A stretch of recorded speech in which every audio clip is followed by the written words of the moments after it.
I talk to you guys all the time about how we are the creators of our own reality and we are creating everything. And so nothing's ever anyone's fault because we create things to grow and evolve, etc., etc. And we create all of this for ourselves so that we can grow. So when it comes to forgiveness, I'm a master forgiver. It's something that I've always just been really good at because I must have done work on forgiveness in a past life or something, because I've always known that forgiving somebody else sets me free. Because as soon as I get to the root of why it had to happen and what I was supposed to learn, for me, the work is done. But I have recently done some work on something that was a challenge for me to forgive. And it wasn't even like a big thing. It was quite a just it was quite an insignificant thing as well. I just for some reason couldn't let it go. I don't know if it's because I held the person in such high regard and I felt I don't know. I struggled so much, and I kept seeing that it was affecting me negatively, and I kept doing the work to be like, I forgive them, but nothing was shifting. And then last night, it finally happened and everything has shifted. And I want to really share with you what I discovered about forgiveness. I realized that even though I was forgiving the person, forgiveness, you can't just do it. Sometimes you should take your time with loads of self-acknowledgement. What happened was I had forgiven a friend, not for anything in particular, but for just a series of events that happened that made me question our friendship and doubt our friendship. We decided to not to speak. We didn't speak for a long time, and I was doing Dr. Joe work, so I just assumed that she was somebody who was just going to leave my life, and it was actually okay because all of these things had happened, and I thought, time to move on, and that's fine. But I kept going in these thought spirals about it, and like I just could feel that there was something left unresolved. The thought spirals would happen, and then I would be like, go into this like self-blame, like, why am I going in these thought spirals? I've forgiven all of this. Da, da, da, da, da. But then last night, I finally dug into it, and I realized that all of the time that I was trying to forgive her, there was a part of me that felt betrayed by me for not having my back, who needed to be acknowledged before I could fully forgive. So there was a part of me who felt let down by me, and who I kind of ignored her when she would say that she was hurt by this friend, and kept allowing myself to get hurt by this friend.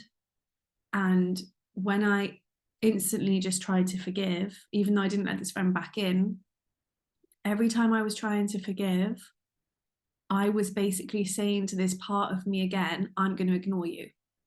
How you felt is still irrelevant. So I had to sit with myself last night, and I journaled, and I did this work of like, you actually were valid. And I had to say, like, your feelings are valid, were valid, and I'm sorry. And I had to apologize to myself, and I had to forgive myself, and I had to acknowledge myself, and I had to validate the way that I was feeling, and validate so that that part of me could finally let it go, because she knew that I knew.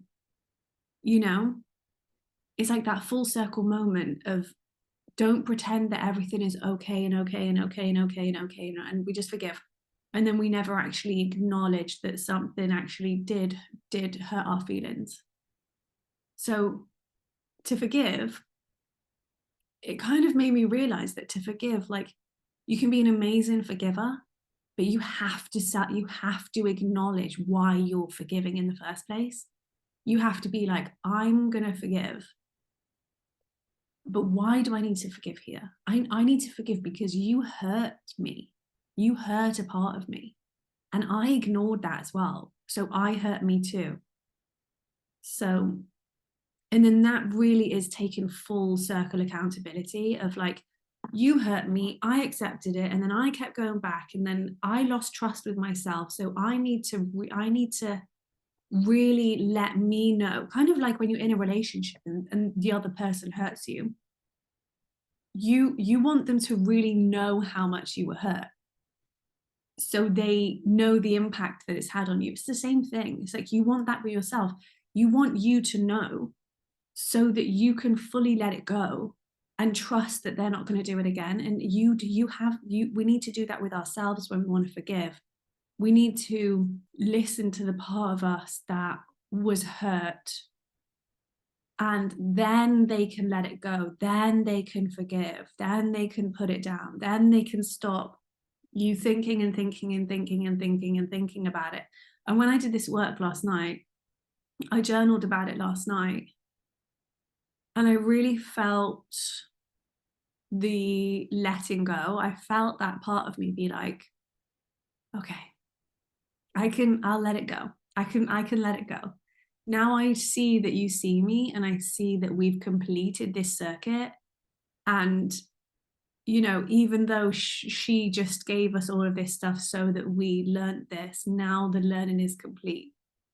You've finished the lesson. It's like finishing off the lesson, you know. So if you're struggling to forgive, it is all about you. It is all about you, but it's about acknowledging every pain that it caused you, and not saying like, I don't feel pain. You know, why do we feel pain in the first place? We feel pain in the first place because it lets us know something's hurt us. That's all pain really is. It's like a message saying, this is hurting you. And we can only really utilize the true value of pain if we recognize the pain and we say, oh, okay, I see you, I hear you. Okay. You know, it's just a message. We just have to receive the message. I hope this is helpful to you. This is just a little personal story from me to you. Hopefully it helps you forgive as well. Yeah, thank you for listening. Lots of love.